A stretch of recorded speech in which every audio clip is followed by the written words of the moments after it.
On se retrouve aujourd'hui sur la chaîne pour une nouvelle vidéo.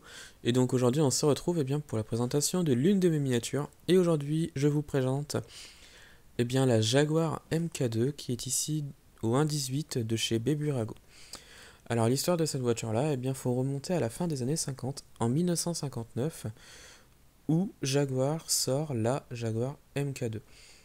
La Jaguar MK2 c'est une évolution de la Jaguar MK1 qui s'était très bien vendue à l'époque, mais on a voulu un petit peu la moderniser et c'est le cas avec cette Jaguar MK2. À l'époque, la Jaguar MK2 a été proposée avec trois moteurs différents, un 2 litres 4, un 3 litres 4 et un 3 litres 8. La version avec le moteur 3 litres 8 sera une version qui sera également exportée aux États-Unis, où la voiture rencontrera un véritable succès puisqu'elle se vendra très bien.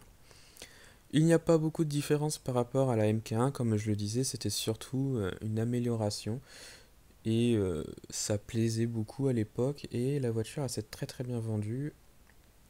Ensuite, on arrive en 1962 où Jaguar a racheté Daimler en 1960 et en 1962, il décide d'associer un petit peu la Jaguar MK2 avec la Daimler et une variante de la MK2 sortira et ce sera la Daimler V8 2.5, un air de MK2 mais avec pas mal de différences quand même.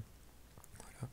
En 63 apparaîtra la Jaguar S-Type, une version un peu plus luxueuse que la Jaguar MK2, un peu plus grosse et un peu plus lourde également, mais voilà, elle garde un petit peu les propriétés de la Jaguar MK2.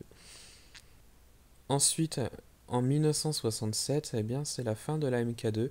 Elle sera un tout petit peu remplacée par les 240 et 340, qui seront des versions un petit peu moins luxueuses, un petit peu plus abordables par rapport à la MK2, qui s'est très bien vendue également, mais il fallait des versions un petit peu moins chères. Voilà.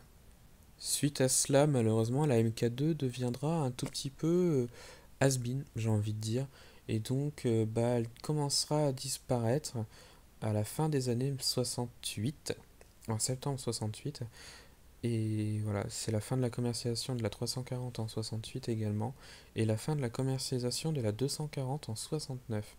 Puis, en 1969, c'est également la fin de la Daimler V8 250.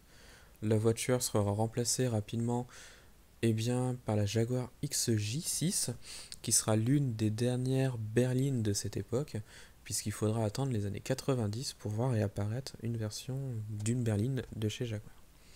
Donc voilà, c'est un petit peu la fin de l'histoire. La voiture, elle est plutôt très bien détaillée, c'est du Beburago au 1.18, on a des ouvrants comme vous pouvez le voir sur la miniature, notamment avec les portières, la malle à l'arrière et le moteur.